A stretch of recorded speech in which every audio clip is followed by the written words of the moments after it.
नमस्कार विद्यार्थी मित्रों, मैं पठान साहब आपका मुस्लिम हाई स्कूल में स्वागत करता हूँ। आज हम कक्षा 10 में हिंदी विषय में पाठ 20 जिसका नाम है एल्बम के बारे में पढ़ेंगे, जिसके लेखक का नाम है सुदर्शन और साहित्य प्रकार है कहानी। एल्बम का अर्थ होता है कि जो हम फोटोग्राफ शादी या कोई बर्थडे या कोई अच्छा प्रसंग होता है या कोई टूर, उसके हम फोटो को जमा करके जो किताब की तरह हम उसको बनाते एक जगह पे जमा करके रखते हैं बुक्स में, उसको एल्बम कहा जाता है। तो हम लेखक परिचय देखें। सुदर्शन जी का जन्म पश्चिमी पंजाब वर्तमान पाकिस्तान में सियालकोट में कोटनगर में हुआ था। नगर यानी शहर।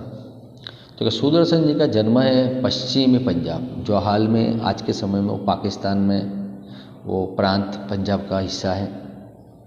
सियालकोट जो शहर है वो पंजाब पाकिस्तान में हाल के समय में, वहाँ पे उनका जन्म हुआ 1896 में और उनकी अवसान है 1976। इन्हें बचपन से ही कहानी लिखने का शौक़ था। इन्होंने प्रारंभ में उर्दू में लिखना शुरू किया था, बाद में हिंदी में लिखने लगे। तो कि उनको बचपन से ही कहानी लिखने का शौक़ था और उन्होंने जब शुरुआत की कहानी लिखने, तब प्रारंभ में शुरुआत में उन्होंने उर्दू भाषा में कहानी लिखी। इनकी पहली कहानी सरस्वती नामक पत्रिका में 1920 में छपी थी। हिंदी कहानी क्षेत्र में प्रेमचंद के बाद सुदर्शन जी का नाम लिया जाता है कि जो उन्होंने सुदर्शन जी ने जो कहानी लिखी प्रथम, वह सरस्वती नामक पत्रिका में 1920 की साल में छपी और हिंदी साहित्य में प्रथम कहानीकार की तरह हम प्रेमचंद को सम्मान देते हैं। वह बड़े गज़ल के कहानीकार हैं और उनकी मोस्ट पॉपुलर कहानियां हैं जो दुनिया में फेमस है। और तो अगर प्रेमचंद की अगर बाद अगर किसी की बात की जाती है कहानीकार के तौर पर बढ़िया, तो सुदर्शन जी का नाम लिया जाता है। इन्होंने फिल्मों के लिए भी कहानियाँ लिखी जिन पर सफल फिल्मों का निर्माण हुआ। सुदर्शन, सुमन, पारस, पनघट इनके प्रसिद्ध कहानी संग्रह है। सुदर्शन जी ने फिल्मों के लिए भी स्टोरी लिखी, कहानी लिखी। उस पर उन्होंने जो कहानियाँ लिखी थी, स्टोरी लिखी थी, उस पर सफल फिल्में बनी, सक्सेसफुल रही। और उनके जो मोस्ट पॉपुलर कहानी के पुस्तक है उसकी बात करें तो सुदर्शन, सुमन, पारस, पनघट इनके प्रसिद्ध कहानी संग्रह है। प्रस्तुत कहानी में पंडित सादीराम और लाला सदानंद के बीच जो आर्थिक व्यवहार हुआ, उसमें संबंधों को किस तरह बचाया गया, उसका मार्मिक वर्णन है। आजकल पैसों के कारण संबंधों में दरार पड़ जाती है। ऐसे समय में मानव मूल्यों का जतन करने की प्रेरणा इस कहानी से मिलती है।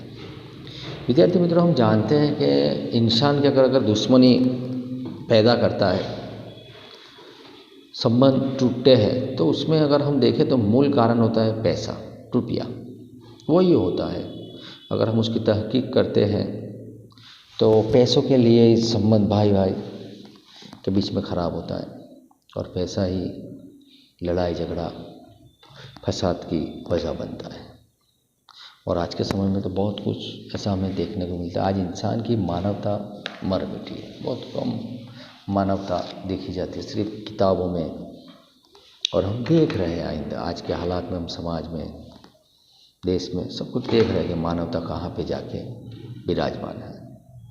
तो विद्यार्थी मित्रों, प्रस्तुत कहानी में सुदर्शन जी ने जो आर्थिक लेन देन, आर्थिक यानी पैसे के लेन देन, हम किसी से ज़रूरत होती है, किसी से उधार लेते हैं पैसा, ठीक है, उधार पैसा है। तो आर्थिक व्यवहार से संबंधों में कड़वास आती है, कभी कभी संबंध टूट जाते हैं। लेकिन इस कहानी में इस तरह से नहीं है। इस कहानी में संबंधों को किस तरह से बचाया जाता है, आर्थिक व्यवहार होने के बावजूद भी संबंधों को किस तरह से बचाया जाता है, उसका बहुत बखूबी वर्णन सुदर्शन जी ने किया है। और आजकल पैसों के कारण संबंधों में दरार पड़ जाती है और ऐसे समय में मानव मूल्यों का जतन यानी उसकी हिफाजत, रक्षा करने की प्रेरणा हमें इस कहानी से मिलती है। तो हम देखते हैं कि यहाँ पे जो कैरेक्टर है पंडित सादीराम और लाला सदानंद सेठ है। दोनों के इर्द गिर्द कहानी का पूरा जो कथा वस्तु है, स्टोरी घूमती रहती है। तो पंडित सादीराम हैं, वो लाला सदानंद के वहाँ पाठ पूजन के लिए आते हैं। पंडित सादीराम थोड़े गरीब हैं, तो उनको कभी पैसों की ज़रूरत होती तो लाला सदानंद से वो पैसे ले लेते हैं। तो लाला सदानंद वो अपने पंडित है, उनके प्रति उनको सम्मान है। उनको पैसा दिया वो कभी याद नहीं करते कि मुझे तुमसे इतना पैसा उधार दिया वो वापस लेना है, वो कभी याद नहीं करते। लेकिन पंडित भी सामने खुददार है, इज्जतदार है, देख के भागने वाले नहीं है, वो भी स्वाभिमानी है। उनको भी हर दम जब वो लाला सदानंद आते हैं उनके सामने तो उनकी नज़र झुक जाती है। वो कहते हैं मेरे सर पे उनका कर्ज है, अगर मैं नहीं दूँ, उस नज़र से आँख से आँख मिलाकर बात नहीं करते वो, क्योंकि वो स्वाभिमानी है। उन्हें भी फिक्र रहती कि मैं कब उनका जो कर्ज है उतार दूँ। तो इस तरह से बात है। तो वहाँ पे लाला सदानंद सेठ है, वो भी अपने जो कर्जदार हैं, जो पंडित ने जो उनको पैसा लिया उनको हमेशा वो किस तरह से चुकाए उसके लिए वो मदद करने के लिए तैयार होते हैं। ऐसा तो बहुत कम देखने को मिलता है कि अगर किसी ने किसी को कर्ज दिया है और सामने वो कर्जदार है, उसको हम हमारा कर्ज चुकाने के लिए हम उसे सहायता करें। और यहाँ तक बात बन जाती है कि जब वो चित्र का एल्बम बनाया जाता है तो मारवाड़ी सेठ को बेचने की बात की जाती है, लेकिन मारवाड़ी सेठ तो साइड पे रहते हैं, खुद लाला सदानंद उस एल्बम को खरीद लेते हैं और वो अपने ही पैसों से अपना कर्जा पंडित से उतारना चाहते हैं। लेकिन पंडित को जब ये मालूम पड़ता है तो वो दुखी होते हैं। बहुत बढ़िया बात की है, हम कहानी को देखेंगे तो मालूम पड़ेगा। इसमें मुख्य पात्र है पंडित सादीराम और लाला सदानंद सेठ। शुरुआत होती है कहानी की। पंडित सादीराम ने ठंडी आह भरी और सोचने लगे, क्या यह ऋण कभी सिर से न उतरेगा। ठंडी आह भरना मुहावरा है ना, दुखी होना। पंडित सादीराम दुखी हुए और सोचने लगते हैं कि जो मुझ पे ऋण है, कर्ज है, क्या वो कभी कभी उसको चुका नहीं सकूँगा। वे गरीब थे परंतु दिल के बुरे न थे। वे चाहते थे कि जिस तरह भी हो अपने यजमान लाला सदानंद का रुपया अदा कर दे। वे गरीब थे, पंडित सादीराम गरीब हैं, लेकिन दिल के बुरे न थे। इंसान गरीब होता है, कभी दिल का बुरा नहीं होता। ऐसे नहीं कि अमीर भी होते, कुछ लोग होते हैं दिल के बुरे, किसी कोई गुरूर अभिमान होता है। तो कि पंडित सादीराम गरीब है लेकिन दिल के बुरे नहीं थे, बोले थे। वे चाहते थे कि जिस तरह भी हो, कोई भी तरह हो, सही अच्छी तरह से सही तरीके से मेरा यजमान इससे कहा जाता है कि जहाँ पे पंडित जिसके वहाँ पे पाठ पूजा करने के लिए जाते हैं उसे यजमान कहता है। लाला सदानंद पंडित सादीराम के यजमान हैं। ठीक है, सदानंद का रुपया अदा कर दे। उन्होंने लाला सदानंद सेठ से कुछ रुपया कर्ज लिया है। उनके लिए एक एक पैसा मोहर के बराबर था। मोहर जो सोने की मोहर आती है, बहुत कीमती होती है, पहले के समय में उसका चलन था। ठीक है, पंडित सादीराम के लिए एक एक पैसा सोने की मोहर से भी कीमती है। हमें मालूम है कि जिसके पास पैसा नहीं है, जिसके पास खाना नहीं है, उसको दाने की अनाज की कीमत मालूम है, पैसे की कीमत मालूम है। जिसके पास है उसको तो कुछ नहीं है। जिसके पास पानी नहीं, जिसको प्यास लगे उसको मालूम है कि पानी की मूल्य क्या है, कीमत क्या है। अपना पेट काट कर बचाते, मगर जब 4 पैसे जमा हो जाते तो कोई ना कोई ऐसा खर्च निकल आता था जिससे सारा रुपया उड़ जाता। सादीराम के हृदय पर बर्छियाँ चल जाती थी और वे कुछ कर ना पाते थे। तो बात करते हैं कि पंडित सादीराम एक एक पैसा पेट काट कर बचाते, यानी थोड़े, मुहावरा है पेट काट कर बचाना, यानी थोड़े खर्च में काम चलाना। और हृदय पर बर्छियाँ चलाना, यानी अत्यधिक चुभने वाली बात कहना। उनको दुख होता है। एक एक पैसा वो कम खर्च करके कर कसर, જેને આપણે ગુજરાતીમાં કહીએ કર કસર કરીને, જ્યાં રૂપિયાની જરૂર હોય ત્યાં રૂપિયો વાપરે, કે 2 રૂપિયા એવું ના વાપરે। तो कहे कि कर कसर करके व पेट काट कर कम खर्च करके अपना जीवन गुजारा करते थे, एक एक पैसा वो बचाते थे। लेकिन न जाने जो जमा पैसा होता वो कोई ना कोई ऐसा कार्य आ जाता उनके सर पर, तो खर्च में वो निकल जाता, खर्च हो जाता। तब पंडित शादीराम जो है उनको ये जो घटना घटती, पैसा खर्च होता, उनको अत्यधिक चुभने वाली बात, दुख होता, अत्यधिक चुभने वाली बात होती हृदय पर, उनको ज़्यादा पीड़ा दे देते। क्या हुआ, हाय रे, कि जो मैंने पैसा जमा किया था वो खर्च हो गया। इसी तरह कई साल बीत गए।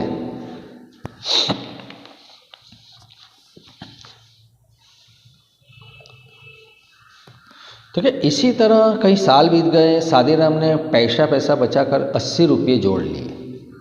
कि इसी तरह जो कर्ज लिया था, ठीक है, इसी तरह उन्होंने 80 रुपये पैसा बचाकर 80 रुपये जमा कर लिए। उन्हें लाला सदानंद के 500 रुपये देने थे। कितने? 500 रुपीज़, 500 रुपये देने थे। अभी उनके पास सिर्फ कितने? 80 रुपये। तो उन्हें लाला सदानंद के 500 रुपये देने थे। जब ये तो कहानी लिखी गई उस टाइम की बात है, आज के समय में उसका ज़्यादा मूल्य होगा, 100 साल पहले की बात है। तो कहते कि 500 रुपये देने थे। इस 80 रुपये की रकम से ऋण उतारने का दिन आता प्रतीत हुआ। ये जो 80 रुपये थे, तो पंडित शादीराम ने सोचा ये 80 रुपये तो मैं जमा करा दूँ लाला सदानंद को, तो कुछ मेरा बोझ है कर्ज का वो हल्का हो जाए। तो अब उन्हें ऐसा लगता था कि अब वो दिन प्रतीत होता था कि वो नज़दीक आ रहा है, कि वो दिन अब आएगा और मैं उनको 80 रुपये जाके जमा कराऊंगा। परंतु उनका लड़का लगातार 4 महीने बीमार रहा। उनका लड़का था पंडित शादीराम को, लगातार कंटिन्यूस 4 महीने बीमार रहा। पैसा करके बचाए हुए रुपये दवा दारू में उड़ गए। पंडित शादीराम ने सिर पीट लिया। अब चारों ओर फिर अंधकार था, उसमें प्रकाश की हल्की सी किरण भी दिखाई न देती थी। उन्होंने ठंडी सांस भरी और सोचने लगे, क्या यह ऋण कभी सिर से न उतरेगा? कि पंडित शादीराम ने 80 रुपया जमा कर लिया। अब उनको ऐसा लगा कि मैं जाके उनको दे दूँ, और अचानक ऐसी घटना घटित होती है कि उनका लड़का है, वो बच्चा है, वो बीमार हो गया और लगातार कंटिन्यूस 4 महीने वो बीमार रहा। तो उसमें जो एक एक पैसा उन्होंने जमा किया था वो खर्च हो गया, और पंडित शादीराम पे दुख का पहाड़ टूट गया। और वो चारों ओर से ऐसा लगा कि अंधकार, चारों ओर देखते तो अंधकार ही दिखता है। उन्हें कभी किसी जगह पे आशा की किरण नहीं दिखती, और उन्हें लगता है, फिर उन्होंने ठंडी आह भरी, यानी दुखी हृदय हुआ, उनको दुख हुआ कि क्या ये ऋण मैं कभी नहीं उतार सकूँगा, क्या ये ऋण, ये कर्ज क्या कभी मैं नहीं चुका सकूँगा। लाला सदानंद अपने पुरोहित को व्यवस्था को जानते थे। पुरोहित यानी ब्राह्मण। तो लाला धार्मिक कृत्य करने वाला व्यक्ति, तो धार्मिक जो कार्य करता है उसको पुरोहित भी कहा जाता है। तो लाला सदानंद ने अपने पुरोहित की, अपने वहाँ जो लाला सदानंद के जो धार्मिक कार्य किए जाते हैं, कर्मकांड, पूजा पाठ, उसके लिए पंडित शादीराम आते हैं। तो लाला सदानंद अपने पुरोहित की व्यवस्था को जानते थे। वे चाहते थे कि पंडित जी रुपये देने का प्रयत्न न करें। उन्हें इस रकम की जरा भी परवाह न थी। उन्होंने इसके लिए कभी तगादा तक नहीं किया। इस बात से वे इतना डरते थे मानो रुपये उन्हीं को देने हों।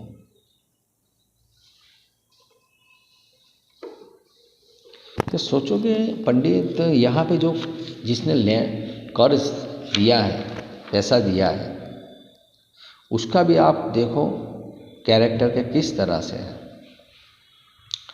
तो वो कह रहे हैं कि लाला सदानंद सेठ जानते अपने पुरोहित की व्यवस्था को, मजबूरी को जानते हैं बखूबी, इसलिए वो कभी नहीं चाहते थे कि वो पंडित उन्हें 500 रुपये देने की चेष्टा करे, प्रयत्न करे। वो नहीं चाहते थे।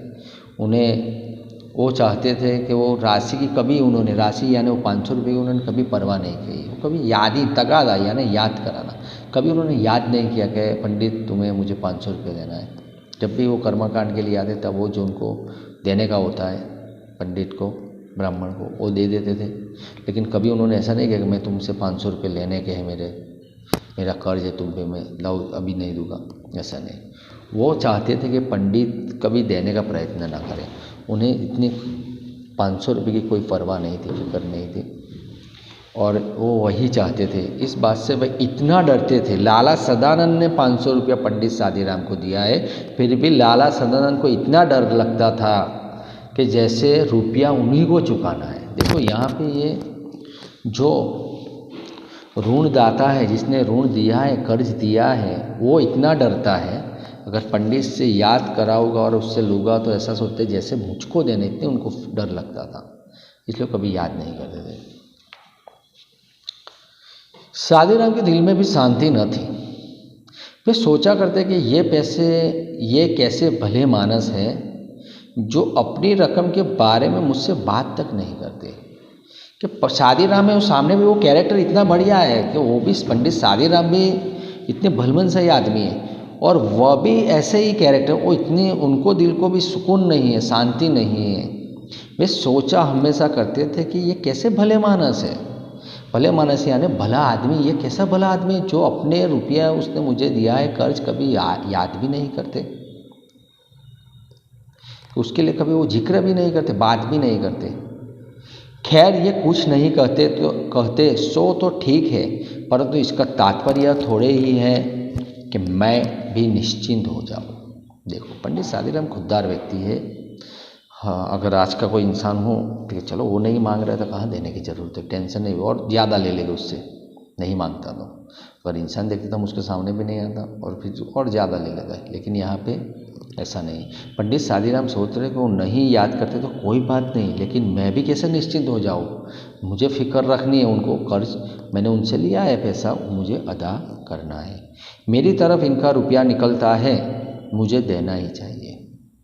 पंडित जी कहते हैं कि मुझसे उनको, मेरी तरफ उनका रुपया निकलता है लेने का, तो मुझे उनको देना चाहिए। उनमें लाला सदानंद के सामने सिर उठाने का साहस न था। यदि लाला सदानंद ऐसी सज्जनता ना दिखलाते और सादीराम से बार बार अपने पैसे मांगते, तब शायद उनके दिल को ऐसा कष्ट ना होता।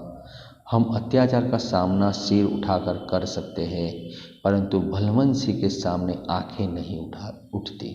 बहुत बड़ी बात की सुदर्शन जी ने। उनमें लाला सदानंद के सामने सिर उठाने का साहस नहीं है पंडित सादीराम में, क्योंकि उन्होंने कर्ज लिया है। और लाला सदानंद कभी याद नहीं करते कि पंडित जी तुम्हें मुझे 500 रुपया देना है। इस वजह से जो भलमंस आई है, उदारता है, इसी वजह से लाला सदानंद के साथ आंख से आंख मिलाकर पंडित सादीराम बात नहीं कर सकते, क्योंकि इतनी सज्जनता है लाला सदानंद की। अच्छा इंसान सज्जनता यानी कि दिखलाते और सादीराम से बार बार अपने पैसे मांगते।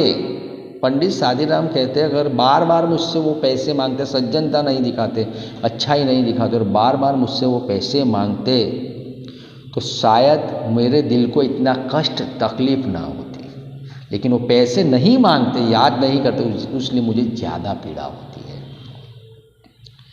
तो हम अत्याचार का, जो हम पे अत्याचार होता है, उसका हम सामना सिर उठाकर कर सकते हैं। अगर हमारे साथ अत्याचार हो रहा है, बुरा हो रहा है, तो हम उसका सर उठाकर सामना करेंगे डट कर। हम देखते थे क्रांतिकारी जैसे उन पर अत्याचार होता था, जुल्म होता था, तो सर उठाकर अंग्रेजों के सामने वो खड़े हो जाते थे, सामना करते थे। परंतु बलवंत सिंह के सामने आंखें नहीं उठती। अगर कोई हम पे दया कृपा करे, हम देखते हो फकीर आता है, भिखारी आता है, हम उसको देते भीख, तो हमारे सामने वो आंखें उठा के बात नहीं करेगा। वो कृपा की दया की, अगर हम उससे आर्गूमेंट करते हैं तो सामने सर उठा के बात करेगा। तो बात यहाँ पे कृपा की है, दया की है, भलमन से की है, अच्छाई की है, उदारता की है, भला आदमी भलाई की है। जब कोई हम पे भलाई करता है तो हम उसके सामने आके उठा के नहीं बात कर सकते। अगर वो अत्याचार करेगा तो हम उसके सामने छाती सीना तान के खड़े हो जाएंगे और उसका सामना करेंगे। लेकिन कोई हम पे दया कृपा करता है तो हमारी नज़र झुक जाती है, हम उसकी आंखों से आके क्योंकि हम उसके कर्जदार हैं, उसकी हम पे मेहरबानी है, कृपा है। एक दिन लाला सदानंद किसी काम से पंडित सादीराम के घर गए। वहाँ उनकी अलमारी में कई सौ बंगला हिंदी और अंग्रेजी की मासिक पत्रिकाएं देखकर बोले, ये क्या है पंडित जी? तो एक दिन इस तरह हुआ कि लाला सदानंद सेठ वो कुछ काम से पंडित सादीराम के घर गए। तो उन्होंने वहाँ गए तो वहाँ पे अलमारी જેને આપણે કબાટ કહીએ છીએ, तिजोरी પણ कही છે, तो क्या अलमारी थी, उसमें कई सौ से भी ज़्यादा बंगला भाषा में बंगला हिंदी और अंग्रेजी भाषा की मासिक पत्रिकाएं, जैसे वो मंथली आती है, महीने के अंत में आती है, चित्रलेखा है, काफ़ी आती है, चित्रलेखा है, सफारी है, आदि आदि आती है, उसको मासिक पत्रिकाएं कहा जाता है। देखो वो 100 से भी ज़्यादा वो बंगला भाषा में, बंगाली भाषा, हिंदी और अंग्रेजी भाषा में वहाँ पे पत्रिकाएं पड़ी हुई थी।